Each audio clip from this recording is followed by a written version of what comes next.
today we are going to discuss about example on residential status. But before you solve this example, first of all you should learn the theory of how to find out the residential status. And I already prepared video on the theory. There are two basic condition, four exceptions, and two additional conditions. You have to keep in mind all those things, then only you can solve this example. So if you have not watched that video, please go to the I button, and I will provide you the video in description box also. You can find out the video link in the description box. So now 19P1, that is the, and by the way, this all the examples are taken from the book Students Guide to Income Tax by VK Singhania.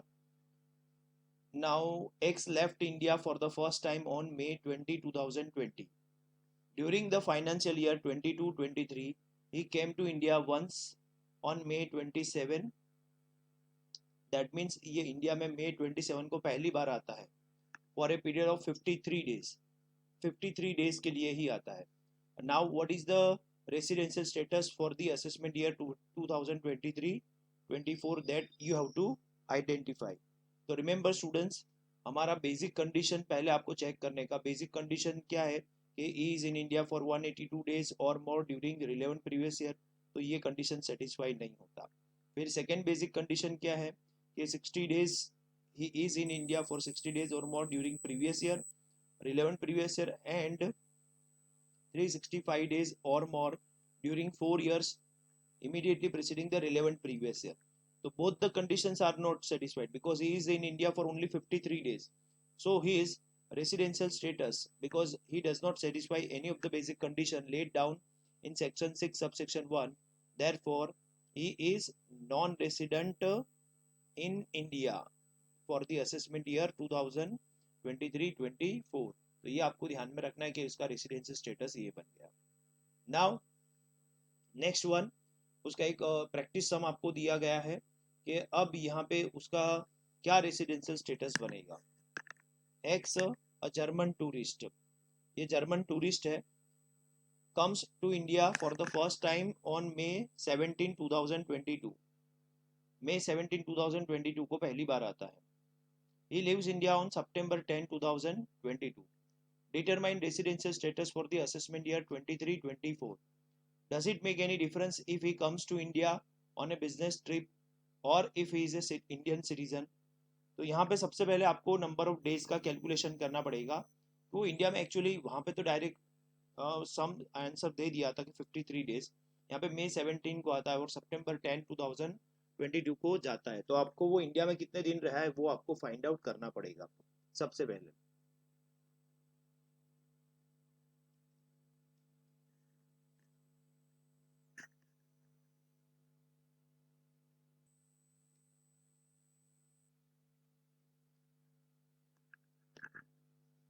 तो देखो यहाँ पे आपको if you start calculating number of days stay in previous year, so in May he's staying in India for 15 days.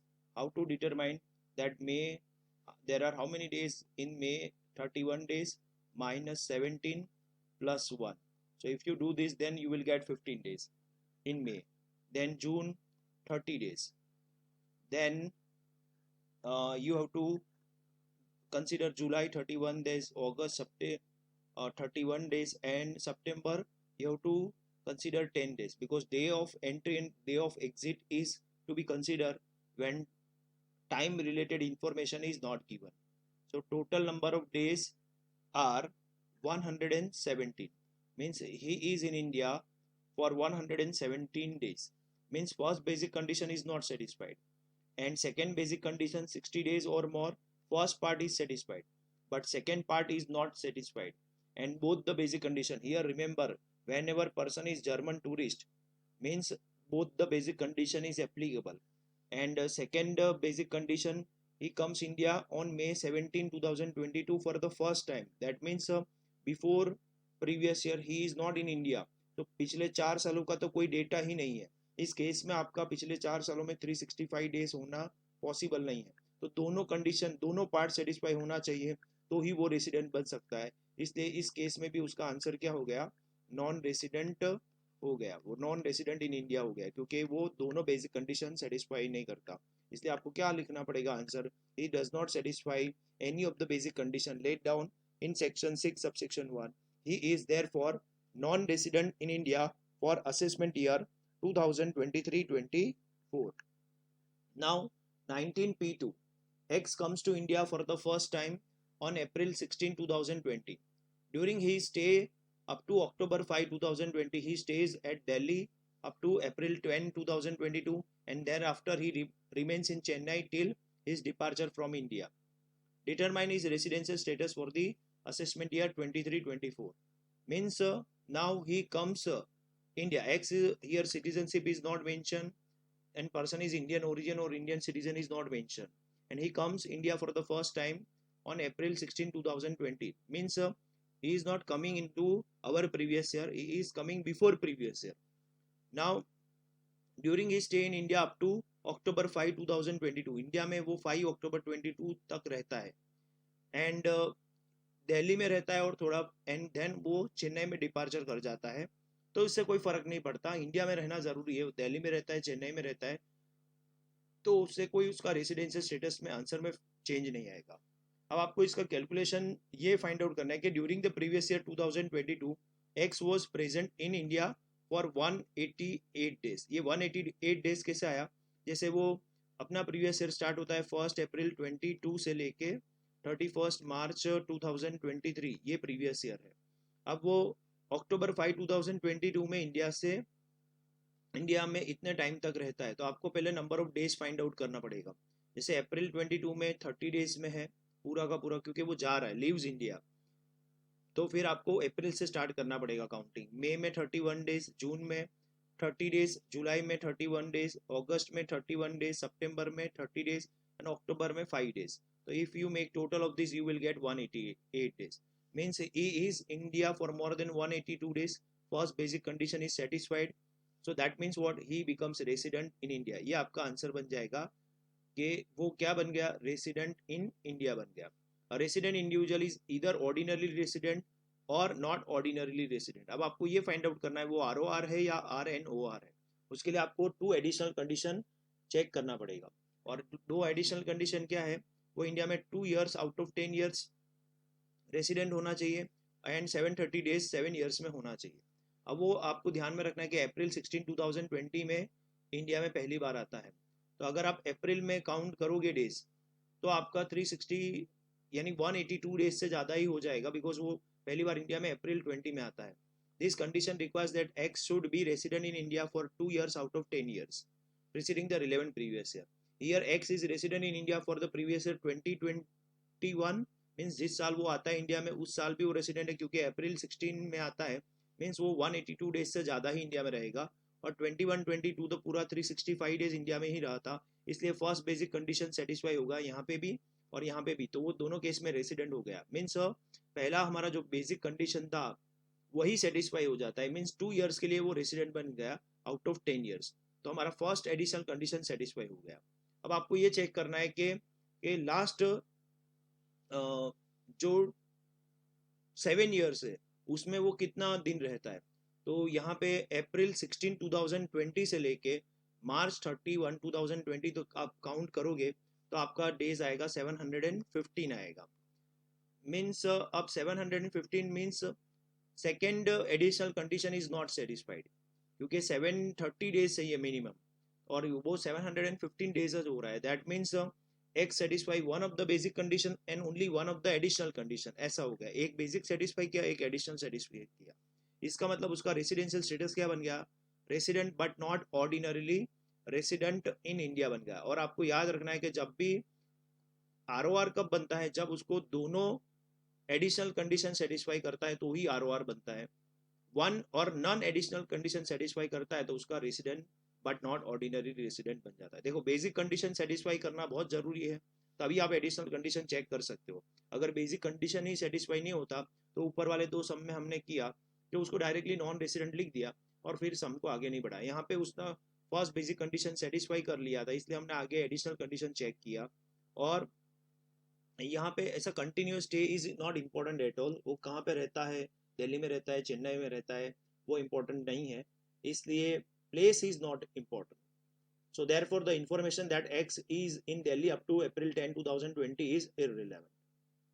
Now 19E2, X, an Italian citizen, comes to India for the first time after 20 years on May 28, 2022. यानी अब ये previous year में पहली बार India में आता है और दिसंबर 5, 2022 तक रहता है. तो आपको यहाँ से May 28, 2022 से लेके ये 5 दिसंबर 2022 तक का डेज काउंट करना है.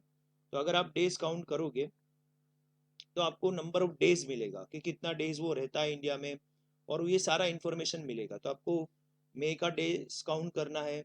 एंड ये देखो, पहली बार first time after 20 years ex an Italian citizen comes to India for the first time on May 28, 2022. Means आपको मे में कितना डेज रहेगा, 4 डेज रहेगा.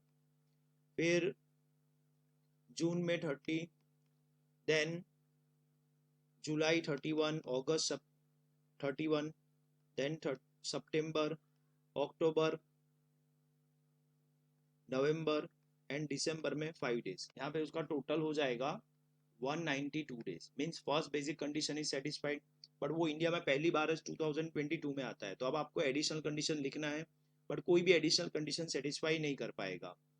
तो इसका मतलब क्या हो जाएगा, यहाँ पे उसने क्या किया, वन बेसिक कंडीशन सेटिस्फाई किया and none of the additional condition satisfy किया, none of the additional condition satisfy किया. इसका मतलब ये हो गया कि उसका रेसिडेंशियल स्टेटस क्या बन गया, RNOR, resident but not ordinary resident in India. ये आपको पूरा ही लिखना है, कभी भी शॉर्ट में मत लिखना.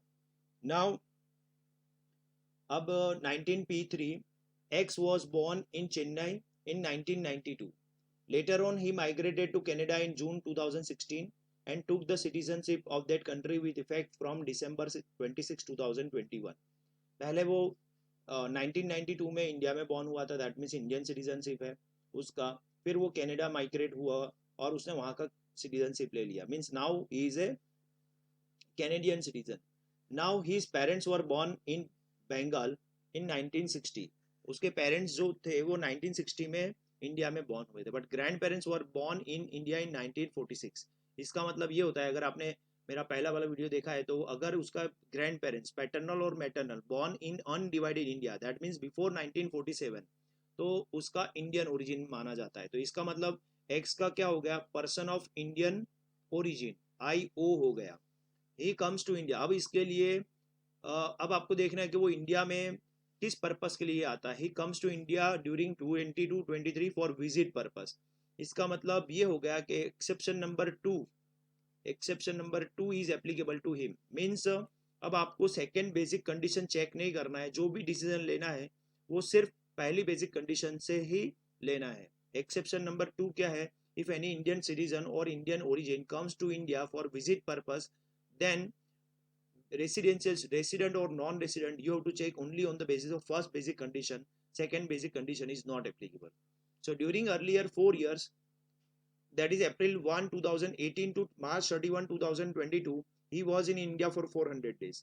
Means पिछले 4 साल का डेटा दिया है, जो अब रिलेवेंट नहीं है. अगर आपने ये डेटा देखा तो शायद आपका आंसर चेंज हो जाएगा, क्योंकि ये सेकेंड बेसिक कंडीशन में इंपॉर्टेंट है. Find the residential status for the assessment year 2023-24. X is presently foreign citizen. अभी वो फॉरेन सिटीजन है क्योंकि उसने इंडिया का सिटीजनशिप नहीं है उसके पास, उसका कनाडा का सिटीजनशिप है. But his parents, grand parents were born in undivided India. इसका मतलब ये हो गया कि वो पर्सन ऑफ इंडियन ओरिजिन हो गया. Now during the previous year 22-23 he was born in India. He was in India for visit purpose के लिए आया था 115 डेज. मीन्स आपको चेक करना है फर्स्ट बेसिक कंडीशन के साथ. तो he can not satisfy the basic condition A, पहले ही बेसिक कंडीशन सेटिस्फाई नहीं किया, तो ये केस अब क्या हो गया, condition B is not relevant. देखो यहाँ बहुत क्लियर कट लिख दिया है कि दूसरा कंडीशन एप्लीकेबल ही नहीं होगा उसको, तो it is not applicable at all. So consequently what, he is not resident in India for the assessment year 23-24. अब वो इंडिया में 23-24 के लिए नॉन रेसिडेंट बन गया क्योंकि उसने सेकेंड बेसिक कंडीशन देखना ही नहीं था और first basic condition check satisfy ही नहीं किया है. और उसी कंसेप्ट के बेस पे एक नया एग्जाम्पल है, unsolved example.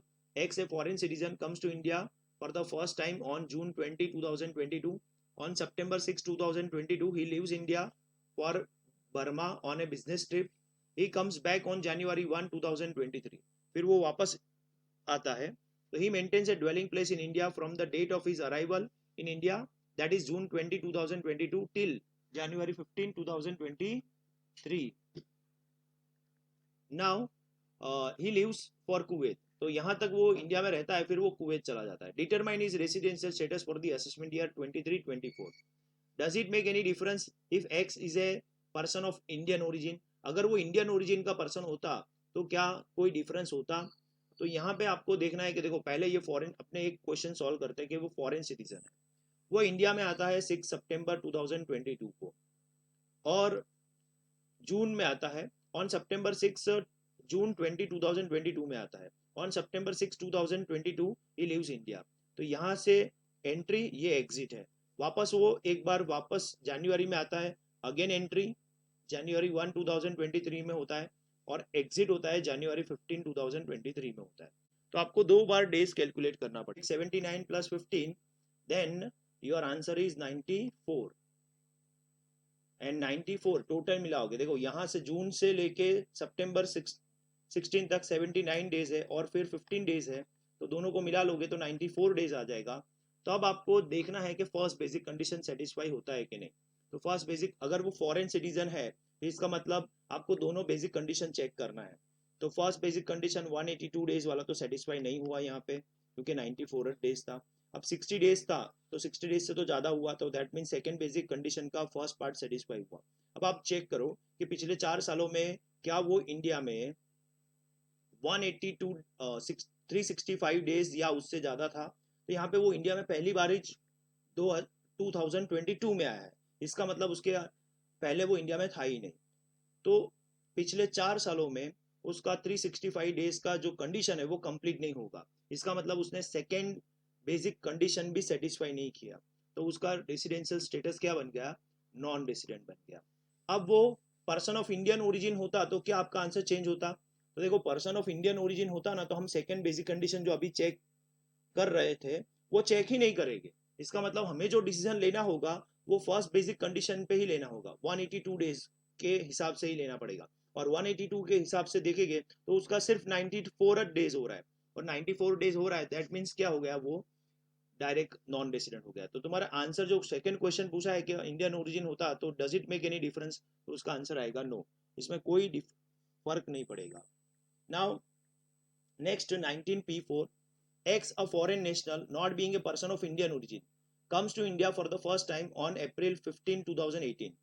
During the financial year 2018-19, 19-20, 2021 and 21-22 and 22-23, he is in India for 130 days, 80 days, 13 days, 210 days and 75 days respectively. अब आपको ये पूरा 5 साल का डेटा दे के रखा है। तो इंडिया में अप्रैल 15, 2018 में आता है, 18 में आया है, और सारे डेटा आपको दिए है कि वो कितना डेज रहता है इंडिया में। For the assessment year 23-24 and financial year 22-23 is the previous year. ये आपका प्रीवियस ईयर है, ये आपका असेसमेंट ईयर है। During the previous year 22-23 x is in India for a period of 75 days. ये 75 डेज कैसा है आपका? क्योंकि यहाँ पे क्लियर कट आपको इन्फॉर्मेशन दिया ही है कि प्रीवियस ईयर में वो 75 डेज के लिए है। During 4 years immediately preceding the previous year, यानी 18-19 से लेके 21-22 तक सारा डेटा दिया है कि वो टोटल मिलाओगे आपको तो 130 + 80 + 13 + 210 करोगे तो 433 डेज आ जाएगा। इसका मतलब पहले ये चेक करो कि क्या उसको दोनों बेसिक कंडीशन एप्लीकेबल होती है। तो ये फॉरेन सिटीजन, फॉरेन नेशनल था, not being a person of Indian origin था, इंडियन ओरिजिन नहीं है, वो इंडियन सिटीजन भी नहीं है। इसका मतलब, और वो कोई जॉब के लिए बाहर नहीं जा रहा है या विजिट के लिए बाहर से अंदर नहीं आ रहा है, तो यहाँ पे इसको दोनों बेसिक कंडीशन एप्लीकेबल होता है। तो first is not satisfied, 182 days वाला सेटिस्फाई नहीं होता क्योंकि वो इंडिया में 75 डेज के लिए प्रीवियस ईयर में था, जो यहाँ पे लिखा है। बट सेकेंड पार्ट है 60 और मोर, तो यहाँ पे 75 था, इसलिए वो सेटिस्फाई कर दिया। एंड 365 और मोर ड्यूरिंग 4 ईयर्स, तो 365 से भी ज़्यादा 433 डेज था इन 4 ईयर्स, तो दैट मीन्स उसने सेकेंड बेसिक कंडीशन सेटिस्फाई कर लिया है, तो इसका मतलब ये रेसिडेंट बन गया। याद रखो कभी भी रेसिडेंट इन इंडिया आंसर नहीं होता, क्योंकि रेसिडेंट इन इंडिया बनने के बाद आपको वापस चेक करना पड़ेगा एडिशनल कंडीशन। अब आप एडिशनल कंडीशन चेक करोगे तो आपको ये पता चलेगा कि to determine whether he is resident and ordinary resident and not ordinary resident, one has to test two additional conditions laid down in section 6 subsection 6. अब during 10 years preceding the previous year 22-23, X is resident in India only for the year 21-22, that is, and during 7 years preceding the previous year 22-23 is present for 433 days. Means पिछले 7 सालों में वो 433 days India में है, और सिर्फ एक year ऐसा है 2021-22 जहाँ पे वो 210 डेज तक इंडिया में रहता है और वहाँ पे वो रेसिडेंट बनता है। और मिनिमम एडिशनल कंडीशन 1 क्या है कि मिनिमम 2 इयर्स के लिए वो रेसिडेंस बनना चाहिए, रेसिडेंट इन इंडिया बनना चाहिए as per basic condition, but वो सिर्फ एक ही ईयर के लिए बनता है। और टोटल मिलाओगे 7 सालों का, क्योंकि 4 साल का ही डेटा है तो 7 साल के बाकी के साल का डेटा कोई इंपॉर्टेंट नहीं रहता, तो 733 डेज का भी कंडीशन सेटिस्फाई नहीं होता because he is in India for 433 days. तो दोनों कंडीशन एडिशनल कंडीशन सेटिस्फाई नहीं हुआ, तो इसका मतलब ये उसका आंसर क्या बन गया, resident but not ordinary resident in India for the assessment year 2023-24। तो ये उसी के बेसिस पे एक और एग्जांपल दिया है 19E4, X a foreign citizen comes to India for the first time on June 22, 2017. From June 22, 2017 to March 31, 2024, he is in present for India for 1795 days. सब डेज दिया है आपको, 17-18 में 183 डेज, 18-19 में 365 डेज, 19-20 जो लीप ईयर है इसलिए 366 days, 20-21 365 days, 21-22 365 days, 22-23 59 days and 23-24 92 days. Determine the residential status for the X for the assessment year. देखो यहाँ पे है ना डायरेक्ट, अगर आपने प्रीवियस ईयर क्या है उस पर फोकस करो। आपका प्रीवियस ईयर है 22-23, आप 22-23 पे फोकस करो और उसका number of days find out करो, कितना है 59 डेज। इसका मतलब बेसिक कंडीशन नंबर 1 and 2 दोनों चेक करने का है, बिकॉज वो फॉरेन सिटीजन है, comes India for the first time है, तो इसका मतलब both the basic condition is applicable. First is 182 days, second is 60 days, और दोनों बेसिक कंडीशन सेटिस्फाई नहीं होता, इसके मतलब ये क्या हो गया, नॉन रेसिडेंट बन गया। अगर कोई स्टूडेंट ने 2023-24 के हिसाब से चेक कर लिया 92 के हिसाब से, क्योंकि ये अपना प्रीवियस ईयर है ही नहीं, तो उसका आंसर ROR होगा और जो गलत होगा, क्योंकि 92 तो अपना असेसमेंट ईयर है, और assessment year is a year in which income is assessed which you have earn in previous year. तो इसके बेसिस पे से आपको आंसर डिसाइड करना है, और वो डिसाइड करोगे तो आपका आंसर आएगा NR straight way, because he is not satisfying any of the basic condition. But अगर इसको सेटिस्फाई किया तो सेकेंड बेसिक कंडीशन सेटिस्फाई हो जाएगा और दोनों एडिशनल कंडीशन भी सेटिस्फाई हो जाएगा और आपका आंसर चेंज हो जाएगा। Now 19P5, X a foreign citizen not being a person of Indian origin leaves India for the first time in the last 20 years on November 20, 2020, यानी पहली बार 20 सालों में वो नवंबर 20, 2020 में इंडिया से लीव कर रहा है। During the calendar year 2021 he comes to India on September 1 for 30 days. जो 2021 है कैलेंडर ईयर उसमें 30 डेज के लिए आता है, और 22 है वो कैलेंडर ईयर है उसमें वो एक भी दिन इंडिया में आता नहीं है। But comes to India on January 16, 2023, जो प्रीवियस ईयर है हमारा 22-23 उसमें वो वापस एक बार आता है। वो कब आता है, January 16, 2023 में आता है। Determine the residential status for the assessment year 23-24। During the previous year 22-23 the assessee is present for India for 75 days. क्योंकि देखो कैसे आया 75 डेज, क्योंकि वो जनवरी में आया था तो जनवरी के 16 डेज होगा, फरवरी में 28 डेज होगा and March में 31 days, make total you will get 75. So second first basic condition is not applicable, second check करना है कि नहीं, yes करना है क्योंकि वो इंडियन ओरिजिन भी नहीं है और इंडियन सिटीजन भी नहीं है। Then he is present for India for 994 days during 21-22 30 days, 20-21 234 days, 19-20 365 days, 18-19 365 days. Means यहाँ पे 366 डेज हो सकता है because 1920 is a leap year. So आपको ये थोड़ा एक डे प्लस माइनस होगा, उससे कोई फर्क नहीं पड़ेगा आंसर में, बट थोड़ा ध्यान रखना है इसमें. तो ये 75 डेज हुआ. सेकेंड बेसिक कंडीशन सेटिस्फाई हो जाता है. Thus he satisfy one of the basic condition laid down in section 6 subsection 1 for being treated as a resident in India. In addition, the assessee also satisfied the two additional condition laid down in section 6 subsection 6 as he is a resident in India in 2 out of 10 years. क्योंकि वो बहुत सारे साल में, 2 नहीं बहुत सारे साल, यहाँ पे तो मिनिमम 2 चाहिए, बट वो मोर देन 2 years के लिए रेसिडेंट इन इंडिया बन रहा है. एंड पिछले 7 सालों का अगर आप टोटल नंबर ऑफ स्टे उसका काउंट करोगे तो 2090 डेज हो रहा है. दैट मीन्स उसका पूरा डेटा अगर आप फाइंड आउट करोगे तो यहाँ पे पूरा इंफॉर्मेशन दिया. ये तो 4 साल का है और पिछले बाकी के ईयर में तो वो 365 डेज इंडिया में ही था. तो 2090 डेज के लिए वो इंडिया में रहता है. इसका मतलब क्या हो गया? He will therefore be treated as a resident and ordinary resident in India for the assessment year 2023-24. क्योंकि दोनों एक बेसिक कंडीशन सेटिस्फाई कर दिया और both the additional condition satisfy कर दिया. इसका मतलब उसका आंसर बन गया ROR.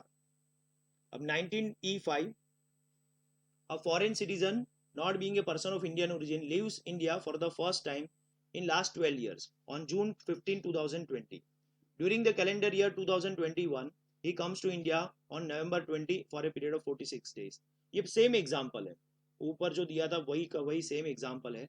During the calendar year 22, he does not come to India at all. He finally comes back on January 30, 2023 at 10:30 PM. That means ये लास्ट डे है तो आपको ये कंसिडर नहीं करना पड़ेगा. Determine his residential status for the assessment year 23-24. तो इसका आंसर आपका ये बनेगा कि देखो ये प्रीवियस ईयर में कितने दिन रहता है. तो प्रीवियस ईयर में वो एग्जैक्ट 60 डेज के लिए रहता है. अगर आप प्रॉपर कैलकुलेशन करोगे तो वो प्रीवियस ईयर में 60 डेज के लिए रहता है. एंड फिर जो बाकी का डेज है उसमें वो दोनों यानी बेसिक कंडीशन नंबर 2 है वो सेटिस्फाई कर लेगा और both the additional condition satisfy कर लेगा. इसका मतलब इसका आंसर क्या आएगा? ROR. अब अपने आप सॉल्व करके देखना, और इसका आंसर ROR आ जाएगा.